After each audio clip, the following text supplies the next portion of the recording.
Tama, speaking of napakasungit na bagyong Marce ay nasa kabilang linya po natin ngayon ang head ng PDRRMO ng Cagayan, si Ginoong Roely Rapsing. Maulang tanghali po, Ginoong Rapsing. Welcome po muli sa DWIC LU Channel 23. Magandang tanghali po, Sir Drew, at sa lahat po ng inyong nagasubaybay pa. Opo, Ginoong Rapsing, kamusta po ang sitwasyon ho dyan? Meron na hong mga nagpapadala ho rito na mga video, mga larawan, dyan lalo ho sa may Santa Ana, kalakas daw ho ng hangin at sumisipol yung hangin, Ginoong Rapsing. Yes po, kaninang umaga lang nadagdagan yung ating mga bayan under signal number 4, hindi na lamang Santa Ana at Gonzaga, sir. At ito ay mga coastal municipalities na natin ang nailagay sa signal number 4. At ito nga, nararanasan natin ang gustiness na 180 km per hour wind, may kasabay na light to moderate rains po. So, ito ho bang may mga na ho ba, mga napinsala na ho ba, na monitor nyo na ho ba? Kasi merong mga nasisira ho rito na pinakikita. May mga video ho na pinakikita ho mula ho dyan sa inyo pong lalawigan. Meron na ho bang mga ganon, Ginoong Rapsing?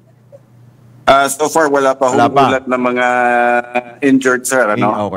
Although may mga ulat sa atin, may mga burger stand na lumilipad. Nako. May mga nasirang PNP station. So, so far as to injured, wala pa po. Pero yung mga lugar ho na baha, meron na ho bang mga naitala ho na nalubog? So far sa flood po, sir, wala pa po. Binabantayan po natin ang Cagayan River as forecasted by DOST Pag-asa na magsaswell. Kahapon 3.8 meters po siya, ngayon ay naging 4 meters na. But somehow, hindi pa ho bumababa yung mga binagsak ni Bagyong Marce sa kabundukan ng Cordillera at Apayao para mag-swell po itong Cagayan at yung Abulog Pamplona River Basin po. So, ito hong mga residente, yan ho, mga nagsisilikas na rin ho, di ho ba, Ginoong Rapsing? Yes, sir. Monday po inabiso natin sa lahat ng MDRMO to conduct their own PITRA, mag-assess ng kanilang stockpile, yung kanilang evacuation sites at procedures. So far, wala namang request dito sa provincial government for any replenishment of their stockpile po. So, we assume na kaya pang i-absorb ng mga barangay and LGU yung ating food and non-food items. So far sa mga evacuate po natin, nag-start po tayo kahapon ng umaga ng mga forced evacuation under the Charlie Emergency Response Protocol. Umaabot na po tayo ng more than 20,000 individuals. Dami. Nasa more than 6,000 families na po tayo. Of the 21 municipalities na nagulat po sa atin ng kanilang evacuation. This is for 200 barangays po. Meron ho bang kuryente sa ngayon, Ginoong Rapsing? Kaninang umaga po, nag-trip yung NGCP connection po sa may Nasiping to Santa Ana. So, most of the coastal municipalities po, wala po tayong power ngayon. May interruption. Mostly? As to water and telecommunication, wala pa pong interruption, sir. Alright. Buti-buti na natawagan pa namin kayo, Ginoong Rapsing. Doon ho sa mga iba pa hong lugar, kasi kanina yung binabanggit lamang ho ninyo, no? Mga coastal areas, how about naman po doon sa mga mountainous areas po, Ginoong Rapsing? Yes po. Itong bagyong Marce po may dalang 3 secondary hazard po, flood, rain and landslide, and storm surge. Doon po sa mga low-lying areas natin, highly susceptible to flood, kasama po sa forced evacuation natin. Ganun din po yung highly susceptible to rain and landslide sa mga mountainous areas natin. Kasama din po doon sa forced evacuation na natin. Alright. Pero safe naman ho ba yung mga lugar ho na pinuntahan po nila, Ginoong Rapsing, hindi ho ba prone din sa mga flash floods or landslides po yung kanila pong mga pinuntahan? Gaano ho tayo nakakatiyak doon? Yes po, as to the inventory nga po ng kanilang evacuation center nung pinag-utos po natin na mag-assess po sila ng kanilang stockpile at yung kanilang stockpile at evacuation center, yun po ang pinasiguro natin na yan ay ligtas po.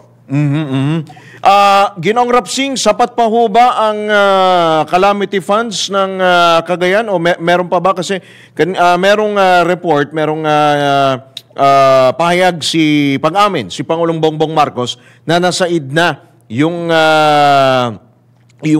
funds, no, yung NDRRM funds or yung calamity ba yun? O tama, mga calamity funds, no? Dahil sa mga nagdaang bagyo. Sa inyo ho ba sa Cagayan? Katunayan niyan, Sir Drew, nagpapaabot tayo sa National Green Council for the replenishment of the Quick Response Fund. Quick Response, of URF. Lalawigan po ng Cagayan dahil nung dumaan po si Julian, na nalagay natin sa state of calamity ang ating lalawigan at nag-allocate tayo mula doon sa Quick Response Fund. Pagkatapos po ni Julian, dumating po si Christine at nasait po natin yung Quick Response Fund natin for the damages of Christine. Pagkatapos ni Christine, dumating po itong si Leon at wala na po tayong magamit para doon sa damages ni Leon. And here comes Marce, na mas mabagis kaysa kay Leon, we're expecting a bigger damage dito kay Marce po. Mas malaki ang damage? Posibleng mas malaki ang damage? Yes po. Mas pinoproject namin malaki ang damage nito dahil mas malakas ang signal number 4. Nararamdaman po namin dito kay Marce compared dun kay Leon last time. Northern tip lang po ng province ang kanyang apektado sa kanya. But this time, the entire coastal municipalities are under signal number 4 po. Alright. Including the group, the Calayan group of islands po. Sama, pati Babuyan Islands, di ho ba, Ginoong Rapsing? Alright. Yes po, yes po. Baka meron pa ho kayong mga karagdagan pang mga panawagan, mga abiso, o kaya kung may mga tulong pa ho kayong kailangan, Ginoong Rapsing, baka, sige po, go ahead po. Yes po, sa mga kababayan po natin, maging kayo may nasa Metro Manila o nasa ibang probinsya, at nag-aalala sa inyong mga kamag-anak po dito sa ating lalawigan na huwag po kayong mag-alala. Ang inyong pong lokal na pamahalaan, maging ang pamahalaan panlalawigan ay nakahanda po sa sama ng panahon nga kinakaharap natin sa ngayon.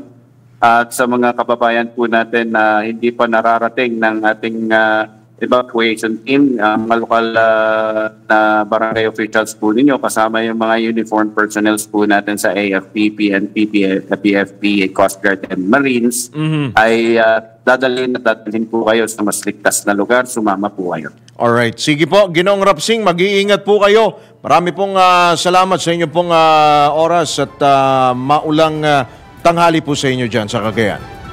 Maraming salamat sa inyo po at sa inyong mga taga-subaybay. Salamat po. Si Ginoong Roely Rapsing po yan, ang head po ng PDRRMO ng Cagayan.